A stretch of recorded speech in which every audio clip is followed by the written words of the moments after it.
Buscando la verdad en la revista de opinión Democracia, queremos dar la cordial bienvenida a nuestros invitados, el doctor Pablo Santillán, analista y conocedor de la práctica legislativa durante muchos años, y el doctor Sebastián Mantilla, analista político, académico, politólogo, director del Centro de Estudios Políticos Latinoamericanos y columnista de Diario El Comercio.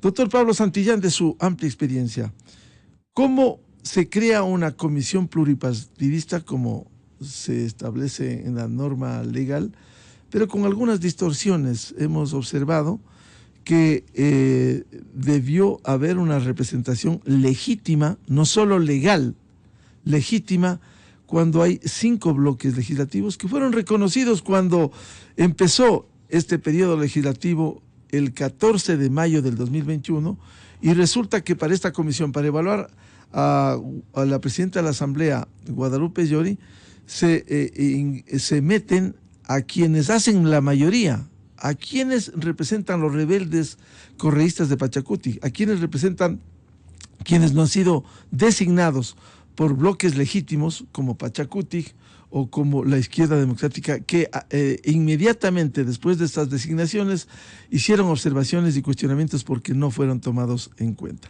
Doctor Santillán, muy buen día. Por favor, el audio. Ahí. Perfecto. Buenos días, Miguel. Doctor Mantilla, muy buenos días. Un gusto compartir el panel. Un saludo a los radio oyentes de esta prestigiosa emisora. A mí me parece que hay una confusión respecto de la conformación de esta comisión pluripartidista. Efectivamente, el artículo 18 manda que para el inicio de una sustanciación ante una denuncia por incumplimiento de funciones, que está contemplado en el artículo 18 de la Ley Orgánica de la Función Legislativa, manda que debe conformarse una comisión pluripartidista con 5 miembros y con la votación de la mayoría absoluta. Eso es lo que ha hecho la Asamblea en estricto cumplimiento del artículo 18. Hay una confusión a mi manera de ver, porque la comisión o el código de ética que contempla el artículo 166, ese sí debe ser conformado por un representante de una bancada distinta de las 5 bancadas que pueden integrar la Asamblea. Y estas bancadas, efectivamente, como usted señala, Miguel, se integran durante los 5 primeros días posteriores a la sesión de instalación. ¿Qué es una bancada legislativa? La bancada legislativa es aquella que se integra por al menos un número superior al 10% de los integrantes de la Asamblea Nacional. En una integración de 137 estamos hablando que una bancada debe tener al menos 14 miembros. Aquellas organizaciones políticas que no llegan a ese porcentaje pueden unirse y establecer un plan de gobierno, un acuerdo político, y remitirle a la presidenta o presidente de la Asamblea durante sus primeros 5 días para tener los mismos derechos que tienen todas las bancadas en la legislatura. Es decir, para el Comité de Ética que está establecido en el artículo 165 de la Ley Orgánica de la Función Legislativa, se necesita que los 5 miembros de este comité deban pertenecer a 5 bancadas diferentes. Y es más, hay una disposición expresa de que esta elección debe ser individual, es decir, cada bancada propone su candidato y van integrando así hasta completar los 5. Lo que no sucede en la comisión pluripartidista. El artículo 18, inciso segundo, dice simplemente que se integrará una comisión pluripartidista, es decir, de diferentes tendencias políticas representadas en la Asamblea, y pare de contar. De ahí que, siendo la Asamblea Nacional como es un ente político por esencia, haya primado un acuerdo político para integrar esta comisión que no va a evaluar. Ahí también hay otra confusión. Esta comisión sustancia es la comisión sustanciadora que investiga el presunto cometimiento, en este caso, de incumplimiento de funciones que la presidenta o presidente de la Asamblea están establecidas en el artículo 12 de la Ley Orgánica de la Función Legislativa, Miguel. Nos ha ilustrado muy claramente, doctor Santillán. Sin embargo, respetando la ley, respetando el código de ética, y dándole no solo legalidad, sino legitimidad, ¿acaso no debió consultarse a cada uno de los bloques para la designación y no imponer la mayoría de votos? Cierto es que la democracia es de eso, la mayoría triunfa. Sin embargo, para dar incluso tranquilidad y eficacia a esta acción legislativa, para que se pueda evaluar lo que ha hecho o ha dejado de hacer la presidenta de la Asamblea. Sin duda, eso es lo ideal, que hubiera sido conformado como en un inicio había propuesto el jefe del bloque legislativo del BAN, que está integrado por militantes del movimiento de gobierno y aliados y sus aliados políticos en la Asamblea. Sin embargo, este tema pasa efectivamente por un acuerdo político que se ha reflejado en la votación. 81 voluntades de distintas bancadas han ratificado una moción que entiendo fue aprobada en plancha y designó a los 5 miembros que van a sustanciar, como digo, la denuncia presentada por el asambleísta Esteban Torres Cobo respecto del presunto incumplimiento de funciones por parte de la señora Guadalupe Llori. ¿Ahora qué? Me parece que esto ya se caía de Maduro, o sea, esto era lo que tenía que pasar. Parece que la situación en la asamblea ya se torna insostenible. Mire, la señora Llori, que es la representante legal, judicial y extrajudicial de la asamblea, ha presentado unas medidas cautelares en contra del pleno de la cual ella es la presidente. Entonces, yo no sé cómo podría darse una audiencia cuando ella misma se autodemanda, es más, con el patrocinio del coordinador jurídico de la Asamblea, es algo que no tiene precedentes. Y además, Miguel, una vez que el Consejo de la Legislatura calificó la denuncia, la señora Llori presenta una denuncia ante la Fiscalía General del Estado en contra de los asambleístas que calificaron, desconociendo una disposición constitucional contenida en el artículo 128 que determina que los asambleístas no son ni civil ni penalmente responsables tanto por los votos cuanto por las opiniones que ejercen en el ejercicio de su cargo. Y evidentemente es una acción que lo han hecho como asambleístas miembros del Consejo de Administración Legislativa. Bien, quiero dar la bienvenida al doctor Sebastián Mantilla Vaca. Doctor Mantilla, ¿cómo ve esta situación? Usted ha sido crítico en su columna del Comercio por la situación que vive la Asamblea, ha sido crítico de la presidenta, pero ¿no sería bueno dar transparencia, legitimidad, no solo legalidad, como bien nos ilustraba el doctor Santillán, no solo aplicar el artículo 18 de la Ley Orgánica de la Función Legislativa, sino darle representatividad a los bloques? Habíamos dicho, aquí no están representados legítimamente los bloques de Izquierda Democrática de Pachacuti, incluso, guste o no, el bloque de gobierno, creo. ¿Acaso no se está cometiendo un error en donde se habla de una comisión multipartidista? Doctor Mantilla, buen día. Buenos días, Miguel. Un gusto compartir este espacio igualmente con Pablo Santillán. Un cordial saludo tanto a Pablo y todas las personas que nos escuchan en este momento. Sí, Miguel, yo diría que la Asamblea Nacional está viviendo una de sus peores crisis en la historia desde el retorno a la democracia, desde el año 79 hacia acá. Y yo diría que es una crisis profunda, un poco interna, que no ha podido ser zanjada políticamente y que está llevando, digamos, a la parálisis de la función legislativa, a la parálisis y tratamiento, por ejemplo, de proyectos de ley, reformas a proyectos de ley, es decir, temas de una agenda legislativa que fueron planteados hace algunos meses atrás por la presidenta misma de la Asamblea Nacional. Y claro, justamente ahorita esta crisis interna se da básicamente por el tema de la permanencia o no de la presidenta, de la señora Guadalupe Llori, al frente de la misma Asamblea Nacional.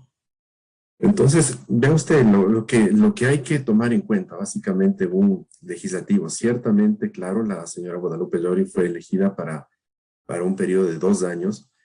Se posesionó el 14 de mayo del año pasado y tendrá que cumplir funciones hasta por 2 años más.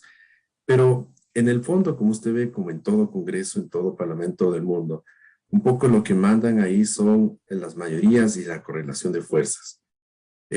Sí, ciertamente se ha dado un poco de manera forzada la situación, la creación de esta comisión de evaluación del cumplimiento de funciones de la presidenta. No se han incluido a otros representantes de los bloques, pero claro, no se han incluido justamente para que las decisiones o el informe que tenga que salir en 35 días salga, digamos, con de alguna manera una cierta tendencia.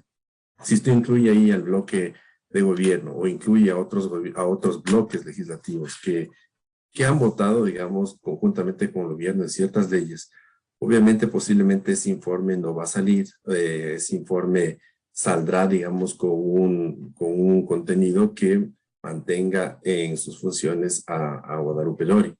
Igual, lo que vamos a ver en las próximas semanas va a ser que sí, ese informe que va a salir de esta comisión va a ser un informe donde recomienden la destitución de la presidenta de la Asamblea y que el Pleno tome la decisión de nombrar a un nuevo presidente. En el fondo, como usted comentaba, Miguel, ahí se están jugando intereses políticos, intereses económicos. Por un lado, ve usted, son temas que tienen que ver con el control de otros poderes del Estado. Es a partir de la misma Asamblea Nacional que desde hace semanas atrás se hablaba del tema posiblemente de llamar a juicio a los miembros del Consejo de Participación Ciudadana para reemplazarlos, y un poco reemplazar con esta nueva mayoría, y es este Consejo de Participación el que está encargado de la designación de autoridades, de importantes autoridades del Estado, como tiene que ver con el Contralor, con el nuevo presidente del Consejo de la Judicatura, con los superintendentes y con representantes del Consejo Nacional Electoral y del Tribunal Contencioso Electoral. Entonces, no, digamos, lo que está en juego son puestos realmente de peso. Pero yo diría que, claro, en la Asamblea se ha trabado todo el tema, por un lado, porque Guadalupe Lori ha perdido básicamente un poco como el apoyo dentro de su mismo bloque, el bloque de Pachacuti que está dividido.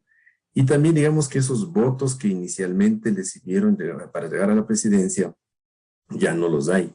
Y ahora hay una asamblea que más o menos podemos contar entre 81, 82 votos, que ha sido más o menos los votos que dieron, digamos, dieron la aprobación de esta comisión. Los que de alguna manera tienen ahora la mayoría y van a incidir y van a querer que poner, digamos, presidente de la asamblea. Entonces, eso es lo que está en juego, Miguel.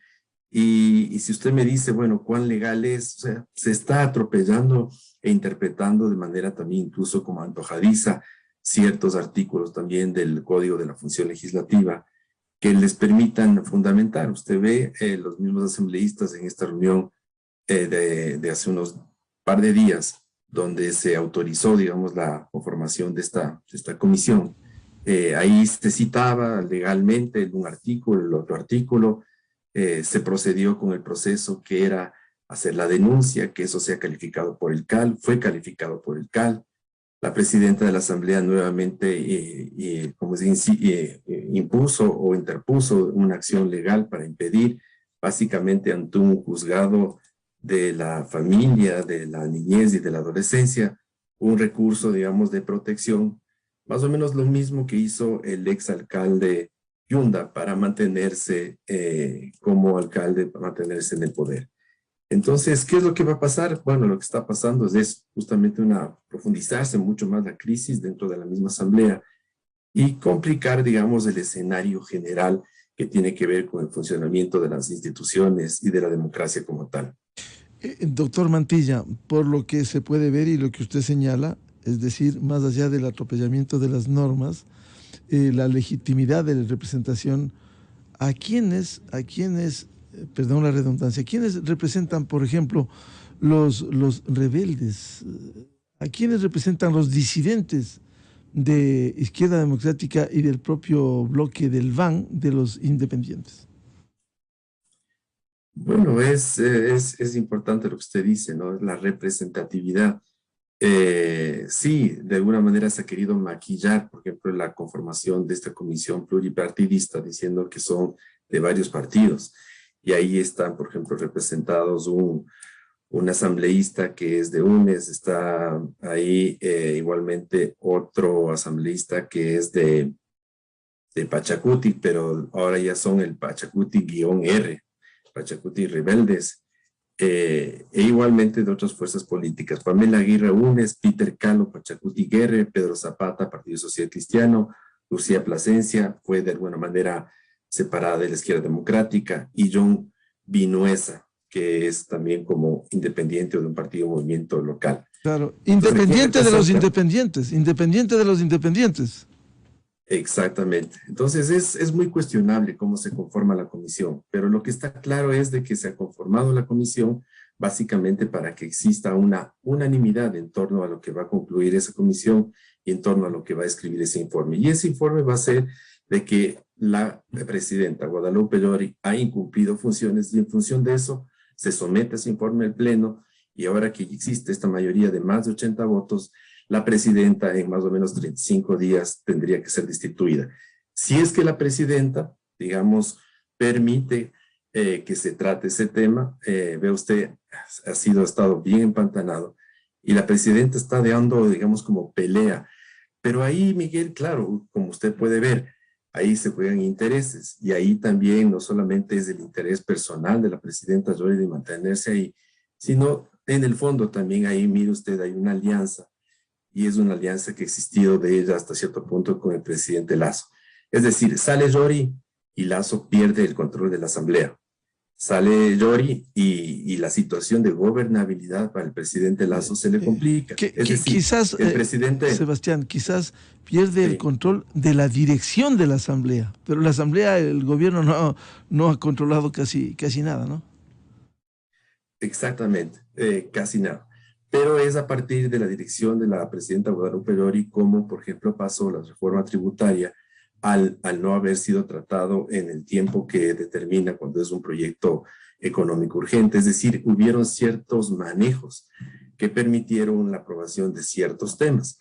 Entonces, eso hay que, digamos, aclarar. Entonces, lo que está en juego ahorita es el control de la asamblea, el control político de parte del gobierno.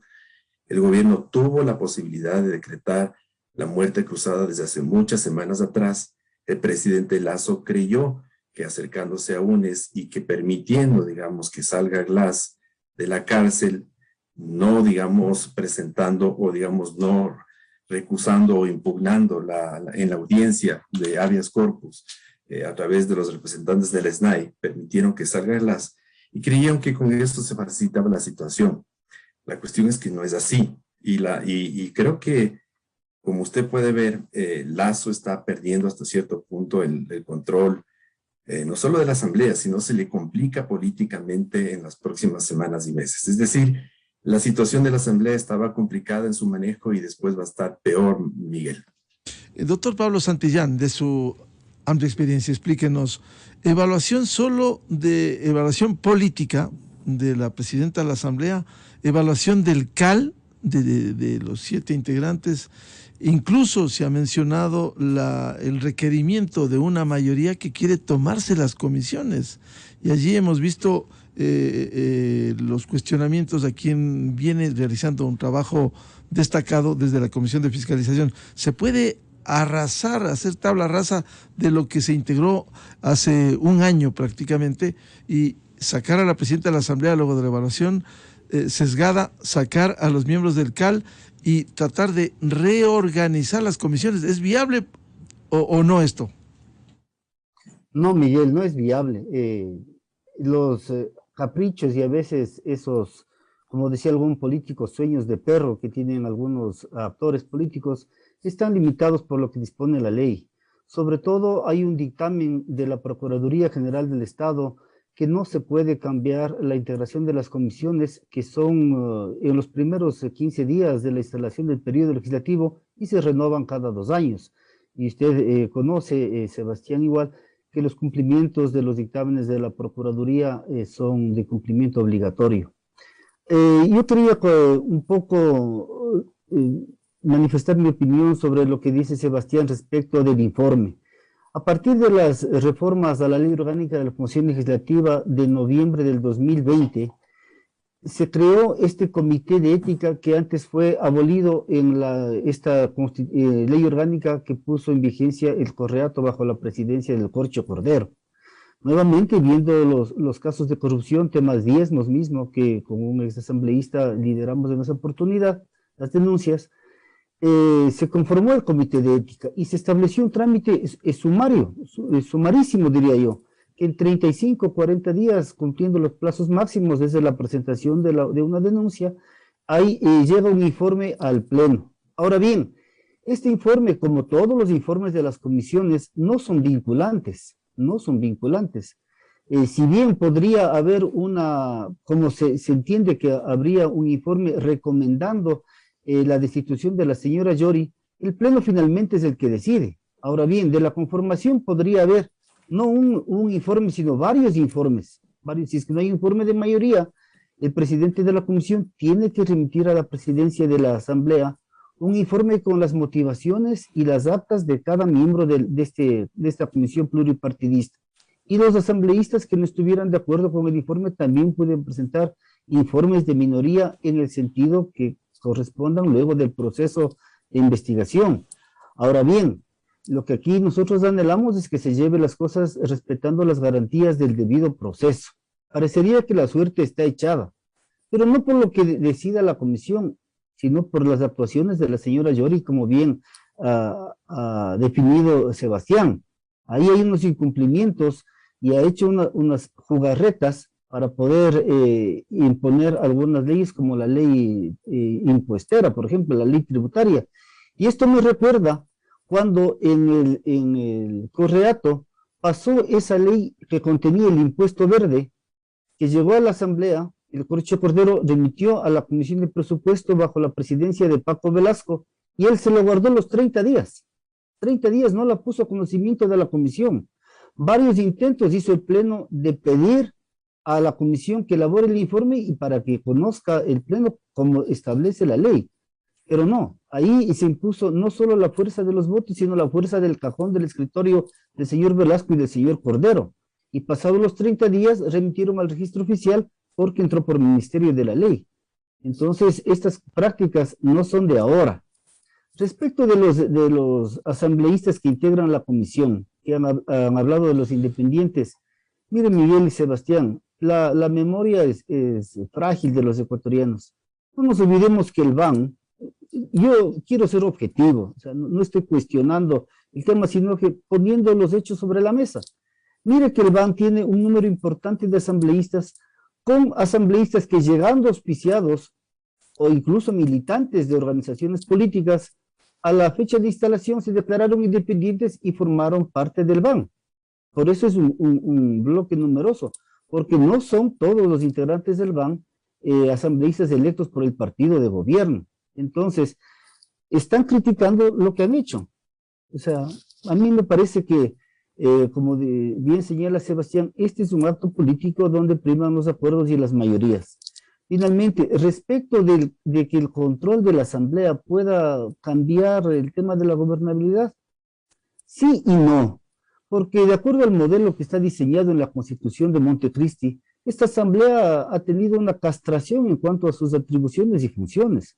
No olvidemos que el Consejo de Participación Ciudadana, luego de la consulta popular que convocara a Lenín Moreno, ya no son electos como se establecía en la Constitución, sino que con la consulta popular ahora son de elección popular. Y estos miembros del Consejo de Participación actual son producto de haberse principalizado luego de los juicios políticos que, en el caso del cura Tuárez y de otros, fueron instituidos en la legislatura anterior y que estos consejeros asumieron, porque ahí queda como un banco de elegibles de quienes, no habiendo alcanzado la votación para ser los más votados y posesionarse como miembros del Consejo de Participación Ciudadana, quedan ahí en stand-by para que puedan ir subrogando en caso de ausencia temporal o definitiva. Asimismo, la elección de las autoridades de control, no todas pasan por la voluntad única del Consejo de Participación Ciudadana. Las superintendencias, por ejemplo, provienen de ternas que envía el Ejecutivo. Entonces, igual sucede con el presidente del Consejo de la Judicatura, que tiene que ser electo de una terna que remite el presidente de la Corte Nacional de Justicia. Entonces, sobre el tema de la legislatura, por ejemplo, a mí me parece que el gobierno no necesita tener una mayoría absoluta para poder legislar.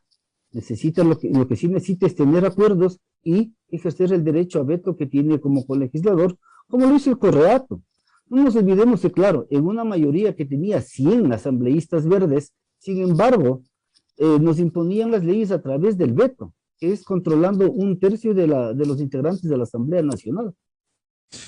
Por lo que usted nos ha ilustrado, doctor Pablo Santillán, a ver, la conformación de esta comisión multipartidista políticamente no es grosera cuando están identificados 5. Usted hacía un escenario posible, probable, que haya 2 informes, uno de mayoría y minoría. Creo que se han cuidado para que salga un solo informe, porque los 5 nacen de una oposición al gobierno. Y lo otro, para que nos despeje, si el procurador dio un dictamen que no se pueden reorganizar las comisiones y en el escenario, porque ¿cómo les creemos cuando dicen una cosa y actúan de otra manera? En el escenario que pretendan ilegalmente reorganizar las comisiones, vamos a seguir en este juego, en este enredo, que el país está rechazando a lo mejor medidas cautelares porque es ilegal. Es decir, nos vamos a seguir enredando con esta Asamblea Nacional, doctor Santillán.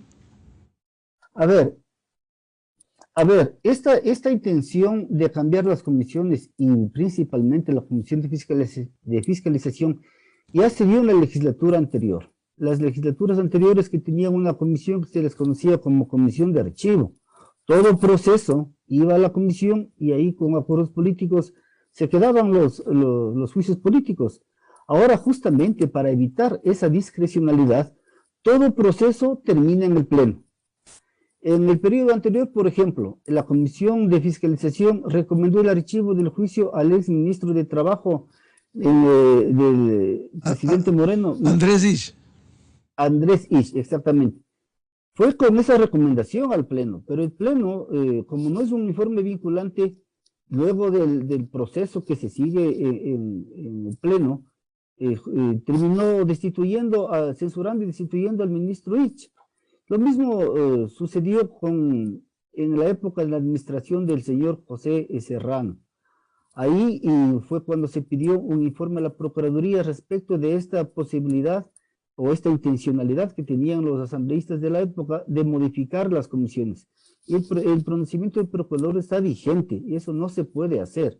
Hay antecedentes y claro, se quedará en aspiraciones, pero no hay la posibilidad de cambiar hasta que se cumplan los primeros 2 años al medio periodo del legislativo para que puedan renovarse las comisiones. Salvo que en alguna comisión renuncie un presidente, un vicepresidente, y al interior de esta comisión puedan reestructurarse en cuanto a autoridades, más no en la conformación. Esa distribución que se hizo de los 137, que además, déjeme decirle, la inexperiencia política permitió que varias comisiones que son consideradas claves, como la Comisión de Presupuesto, se pierda de las manos de control del gobierno. Recuerdo que una de las comisiones de desarrollo económico también perdió, que era el candidato a presidir esa comisión, el ahora consejero presidencial, doctor Diego Ordóñez.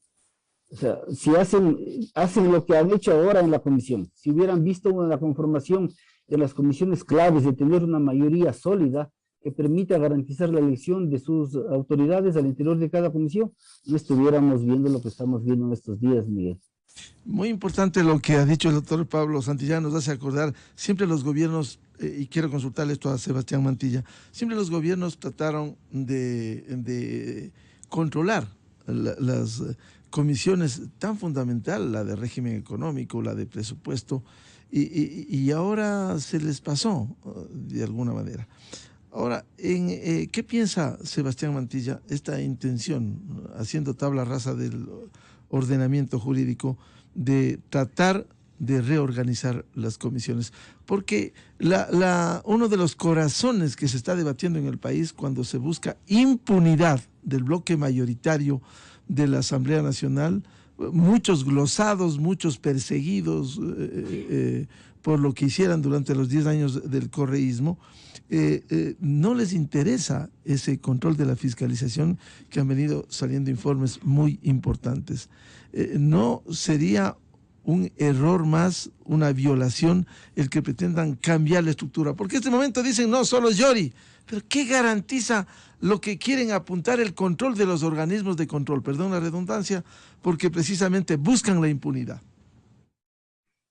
A ver, Miguel, por lo que yo he podido leer, y no sé si eventualmente no he leído suficiente o no he estado atento de toda la información que ha sido emanada desde la misma asamblea, los distintos bloques legislativos y de los distintos asambleístas, lo que se ha podido un poco determinar en los últimos días desde que un poco lo que está en juego es la cabeza de la presidencia de la asamblea, de la señora Lori.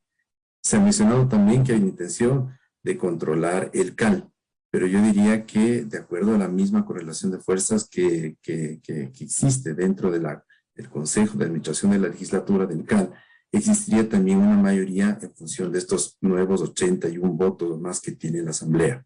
Yo no creo que vayan a ir a un tema de una reorganización de las comisiones, y en eso quería como decirle de que no he escuchado mucho al respecto o no he escuchado declaraciones de asambleístas que hayan propuesto después de la salida de Yori la reorganización de las comisiones.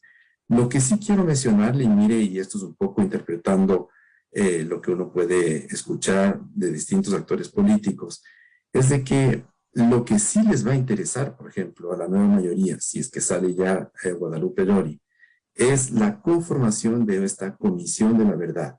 Un tema que ha sido planteado desde un inicio por el bloque legislativo de UNES. O sea, a UNES, ¿qué es lo que le interesaba desde un principio? ¿Cuáles eran los temas en la agenda de negociación con el Partido Social Cristiano y con el bloque de, creo, con el bloque de gobierno? Hace un año atrás era la salida de Glass y de ciertos ministros que están encerrados, que están en las rejas por temas de corrupción. Y el segundo tema era la conformación de una comisión de la verdad para que pueda revisar el tema, digamos, de los juicios penales llevados a cabo en contra de Correa. Curiosamente, por ejemplo, el día de ayer yo escuchaba en redes sociales ya declaraciones del presidente Rafael Correa de que quiere participar en las próximas elecciones presidenciales y que él es el más, digamos, optado para él.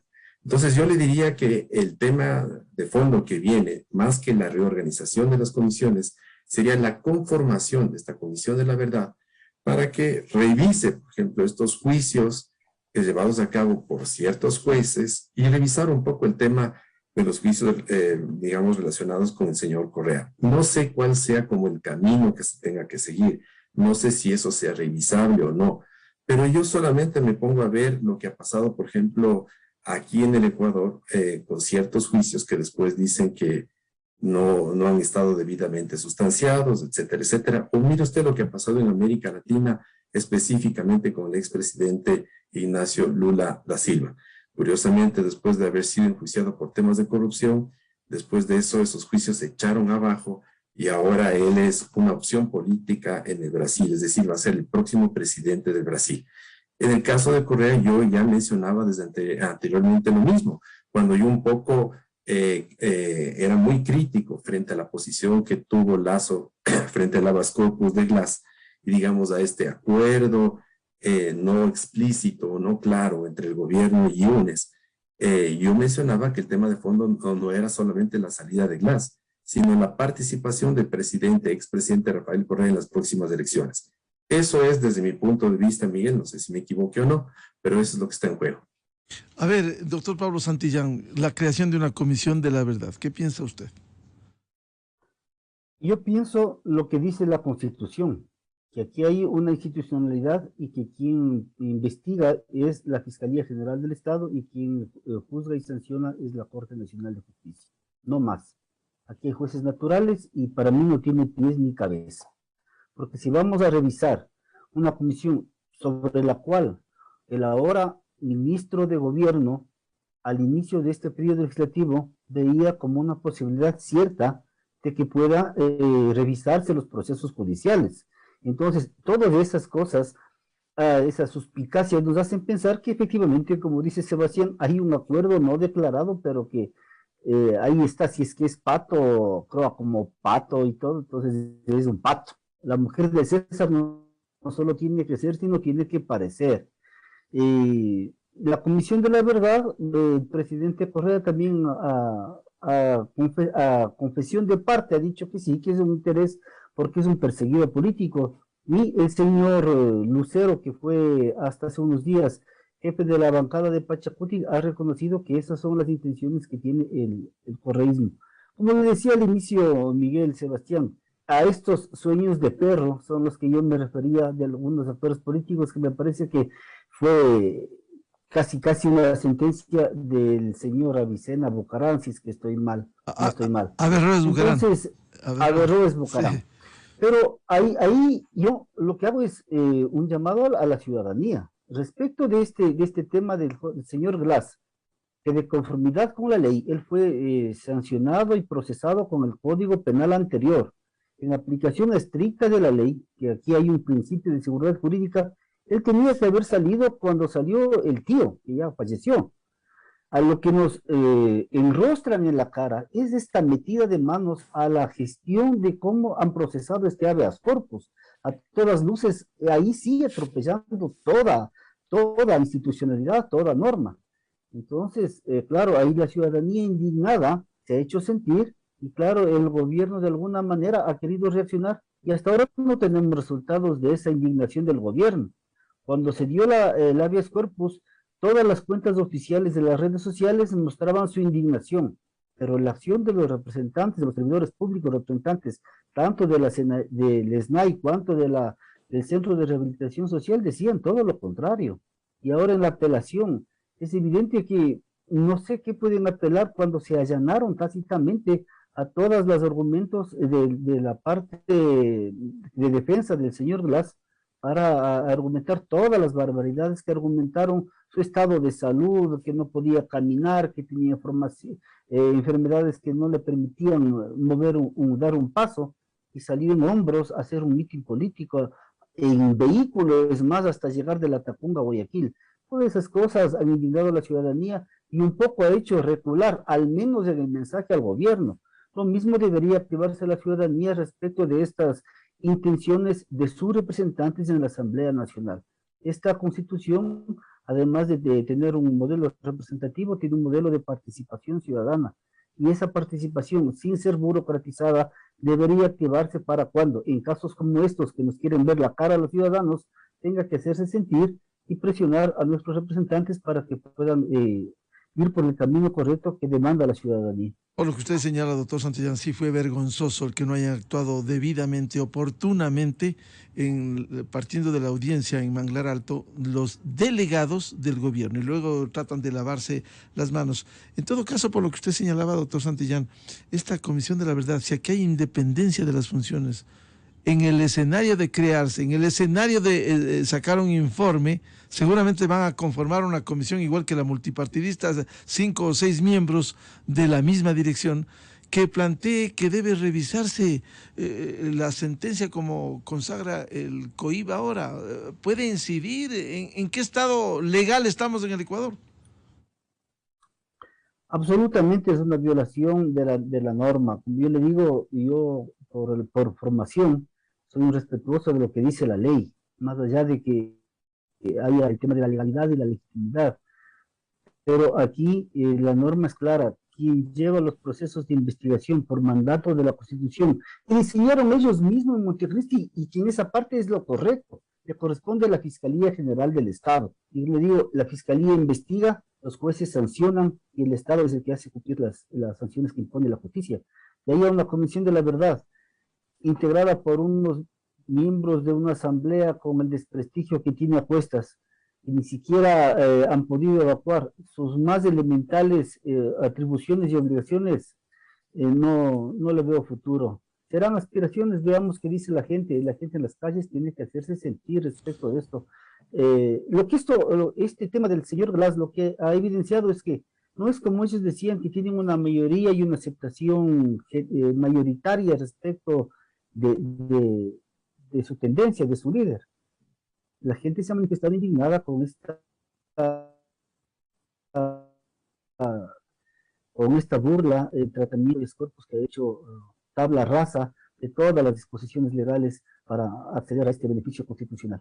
Y como bien dice usted, el país tiene que estar atento. Si ya hubo reacciones en rechazo a lo de Glass, ya nos podemos imaginar en el supuesto que ocurriera esta Comisión de la Verdad y quisiera incidir algo que ha sido sentenciado, que hay sentencia en firme luego de las instancias hasta llegar a la casación. Doctor Sebastián Mantilla, Comisión de la Verdad, metiéndole mano a la justicia, volvemos a lo mismo, pretendiendo que aquí se haga tabla rasa del ordenamiento jurídico. Sí, por ahí va, pero Miguel, mire, lo que eventualmente directamente va a conseguir, si es que se conforma esa comisión, no va a ser, digamos, echar abajo, no sé si se puede echar abajo, pero sí va a incidir con un informe que es, digamos, un informe que viene de una comisión de la Asamblea, un informe que surge de la misma Asamblea Nacional, donde se recomienda que eso sea tomado en cuenta, de que los procesos que se llevaron a cabo en los juicios penales contra Correa y no sé quién más, no tuvieron, digamos, los respectivos sustentos jurídicos. Supongo que ahí conseguirán, o digamos, forjando, o no sé si forzando mucho los argumentos, intenten un poco ir en esa línea. Pero tomemos en cuenta, posiblemente el doctor Santillán está más al tanto que yo, tomemos en cuenta que en los próximos meses también hay que designar nuevos jueces. Son, creo que no sé si 11, 12 o 14 jueces de la Corte Nacional de Justicia que se tienen que designar. Y entonces, eventualmente, no sé si esos jueces, digamos, que van a ser designados, sean un poco designados por este proceso que, como él ha dicho, claro, son ternas que manda ahorita la Corte Nacional. Pero digamos, hasta cierto punto media la incidencia política que puede tener, digamos, la Asamblea, el control sobre el Consejo de Participación. Doctor Mantilla, por lo que usted dice, de crearse esta Comisión de la Verdad, lo que querría es enviar más un mensaje político. ¿Cómo se ha vendido en el mundo, en el Ecuador y en el mundo, esto de perseguido político? Cuando nunca presentaron descargos en los procesos, descargos dentro del proceso, sino que argumentaban el ser perseguido político y luego el lawfare en el exterior, nada más. Sería sembrar esas dudas a algo que esté en firme como es la sentencia por corrupción. Así es, Miguel. O sea, yo creo que, mire, todo el proceso que se siguió para dictaminar, digamos, esa sentencia, fue realmente sustentada con información, con declaraciones, etcétera, que tomó a la Fiscalía cerca, no sé si de 2, 3 años, e igualmente a los mismos jueces. Se exigió todo el proceso que se requiere y digamos que esos juicios están plenamente, digamos, sustentados y vigentes. El problema es la interpretación o el manoseo político que eso eventualmente puede darse.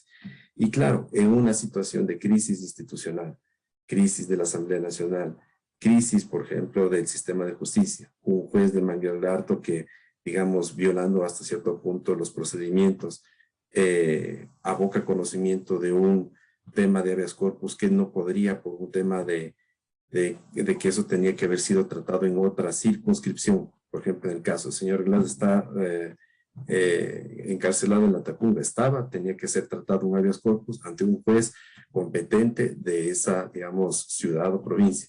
Sin embargo, se dio eso. Y digamos que frente a esa situación se ve también igual esa posición, por ejemplo, del mismo gobierno. Es decir, estamos ante una circunstancia bien complicada. Y mire usted, ahora en los últimos días también igual todo el mundo cree o se cree con el derecho de pedir habeas corpus. El señor Junior, que es uno de los principales líderes de los choneros, curiosamente, mire usted, un delincuente que se ha matado no sé cuántas personas y que tenía que estar encerrado en la cárcel, ahora resulta que también, usando los mismos argumentos de que está en una delicada situación de salud, sale de la prisión y va a su domicilio y resulta que los mismos policías que le tomaron preso por situaciones bien delicadas de asesinato, etcétera, tienen ahora que cuidar y resguardar su integridad física en el domicilio. Es decir, los delincuentes salen de las cárceles y van a los domicilios, digamos, como a tener una serie de concesiones y de privilegios que no los tiene el resto de los ciudadanos. Doctor Mantilla, ¿usted comparte lo que decía el doctor Santillán frente a esta situación de indefensión de los ecuatorianos? ¿Debieran estar pendientes si ya pasó esto con Glass, con el jefe de esta banda delincuencial? Si pudiera pasar con el tema de Correa, ¿debiera el país, frente a esta indefensión legal, no respeto al ordenamiento jurídico, estar pendientes? Debería, Miguel, debería estar el país, deberían estar los medios de comunicación, pero vea curiosamente lo que pasa, Miguel, frente a un gobierno que no ha hecho lo suyo, y hay que ser ahí sí críticos. Un gobierno del presidente Lasso que ha tenido un año para hacer una serie de cosas, porque gobernar no es dictar leyes.